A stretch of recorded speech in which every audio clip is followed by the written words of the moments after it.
రామచిలకలతో చెప్పి రాయించామే పత్రిక, రాజహంసలతో పంపి ఆహ్వానించాంగా. కుదురుగా నిమిషం కూడా నిలబడలేమే బొత్తిగా, ఏమాత్రం ఏ చోట రాజీ పడలేక.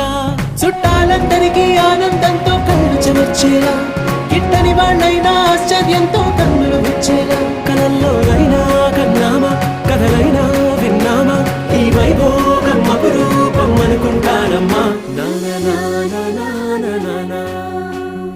అందాల కుందనపు బొమ్మవని జత చేరుకున్న చంద్రుని వందేల బంధమై